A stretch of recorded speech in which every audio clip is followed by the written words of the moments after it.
बहू जनक पेशे से एक बहुत अच्छी वकील थी, लेकिन कहते हैं ना, बहू कितनी भी बड़ी तोप क्यों ना हो, सास के सामने तो भीगी बिल्ली ही होती है। अरे जनक, क्या बात है? आज रोटी नहीं मिली अभी तक। ये तेरा कोर्ट नहीं है जो आज फैसला ना हुआ तो कल की तारीख मिल जाए। रोटी तो रोज वक्त में चाहिए। हाँ। माँ जी, रोटी तो कब की बन गई। मैंने आपको कहा तो खाना खाने के लिए, आपने शायद सुना नहीं होगा। ओहो, जज नहीं हूं मैं तेरे कोर्ट की, सास हूं सास।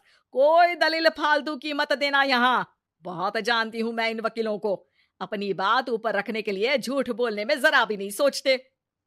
तभी वहां जनक के ससुर आ जाते हैं। अरे भाग्यवान, क्यों बेचारे के काम को कोसती रहती है हमेशा। मैं भी तो था वहां जब ये आई थी तुझे रोटी खाने को बुलाने के लिए। सास को तो अब गुस्सा आ जाता है कि कैसे किसी ने बहू की साइड ले ली। अरे वाह जी वाह, वो तो मैं जानती थी कि कोई ना कोई गवाह तो ये पेश कर ही देगी। पर मैं तो अब सीधा खाना खाकर सोने जाऊंगी। मुझे आदत नहीं है किसी से बहसा बहसी करने की। पता नहीं कैसे ये वकील इतना दिमाग लगाकर खुद तो झूठ बोलते ही हैं, साथ में झूठे गवाह भी ले आते हैं। जनक को सास के ताने सुनने की अब आदत सी पड़ जाती है। एक दिन जनक वकील की ड्रेस पर काला कोट पहनकर कोर्ट के लिए निकल ही रही होती है कि अरे कहाँ चली काला कौवा बनकर? टोक दिया ना। अब कोर्ट तो वकील वाली ड्रेस पहनकर ही जाऊंगी ना। वाह भाई वाह, दामिनी तो मैंने भी देखी है। सन्नी पाजी ने ऐसा ही कोट पहना था और कहा था कि तारीख पर तारीख, तारीख पर तारीख। मतलब कि कोई बात करनी है तो बोलिए, वरना वक्त नहीं है मेरे पास खराब करने के लिए। अरे पता नहीं तुझ में क्या देखा मेरे बेटे ने, सारा दिन वकीलों वाली बहस करती है, भोली भाली सास के साथ। अच्छा सुन, जो इतनी बहस मेरे आगे करती है ना, जरा अपने बॉस से कर ले, जो 1 साल भी ना हुए तेरी शादी को और काले कपड़े पहना दिए। अंदर जा और लाल कोट पहन कर आ, पता तो चले कि नई नवेली शादी हुई है। अरे माँ जी, कोर्ट में मेरा बॉस क्या करेगा? ये तो पूरे देश की ड्रेस है वकीलों के लिए।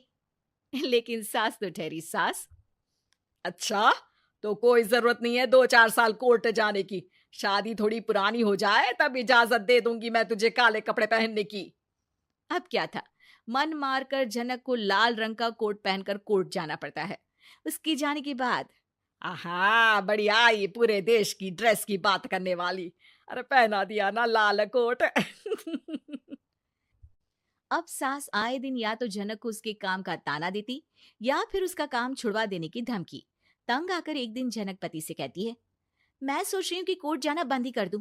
अरे क्यों यार, इतना अच्छा करियर है, क्यों छोड़ने की सोच रही हो? अरे लाल रंग का कोट पहनकर जाना पड़ता है। हर बात पर सास ताना देती है कि वकील तेज होते हैं, सवाल जवाब करते हैं, झूठी दलीलें देते हैं। अरे तो ठीक है ना, वो जो कहती है अपनी समझ से कहती है, लेकिन तुमको तो पता है ना कि सच्चाई क्या है।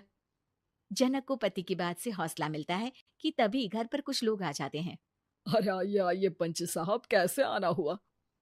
अरे भाई साहब, सुना है कि आपकी बहू वकील है। तभी वहां सास आ जाती है। हाँ है तो, लेकिन क्या हुआ?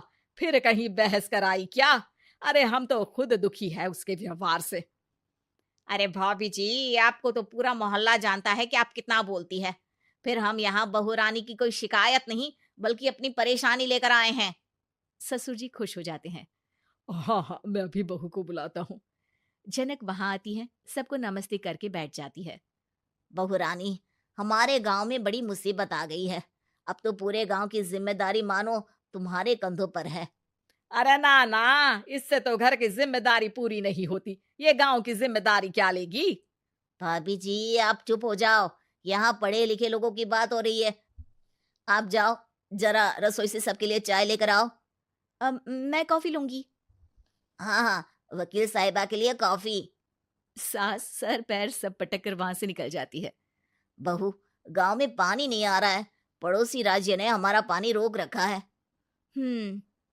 इसका मामला तो बड़े कोर्ट में चलेगा पंच जी, लेकिन ऐसा क्यों? वो राज्य हम लोगों से पानी के पैसे मांग रहा है। अब आधे गांव में पानी की सप्लाई खत्म हो गई है बहू रानी। अच्छा पंच साहब, बात गांव की है तो मैं जरूर केस लड़ूंगी। यहाँ एक बार फिर सास की एंट्री हो जाती है। अरे वाह जी वाह, ये काम करवा लो आप हमारी बहू से, बहुत अच्छा करती है। मैं हूं सीधी सादी सास। इस लड़की ने कैसे लड़ लड़ कर मुझे साइड कर रखा है, ये तो अब आपको पता चल ही जाएगा। अरे भाभी जी, आपकी आवाज तो पूरे गांव को सुनाई पड़ती है जब आप बहू रानी को सुंदर वचन सुना रही होती हैं। अरे वकील बहू मिली है, फक्र करो फक्र। हाँ जी हाँ, सारी फकर तो हम लोग ही करें। खैर, अब जो केस लड़ेगी और पानी गांव में आ जाता है, तो पंच साहब लिख कर देना होगा कि हैंड पाइप में सबसे पहले मेरी बाल्टी और घड़ा भरेगा। अरे फिर तो हम बहू रानी के नाम पर घर पर ही सप्लाई दे देंगे, लेकिन ये इतना आसान नहीं है। बहू, गांव के पास अभी वकील करने की भी पैसे नहीं है तो। अरे पंच साहब, ये मेरे गांव का मामला है, मैं आपसे एक भी पैसा नहीं लूंगी। सास को बहू की बात पर गुस्सा आ जाता है, लेकिन सबके जाने के बाद झनक मन लगाकर गांव की परेशानियों को दूर करने में लग जाती है। और वो दिन भी आता है कि झनक केस जीत जाती है। अरे आज तो प्लम्बर आकर घर तक पाइप लगा गया है। खुश हो जाओ, मेरे कारण तुम लोगों को घर के अंदर ही पानी मिल जाएगा।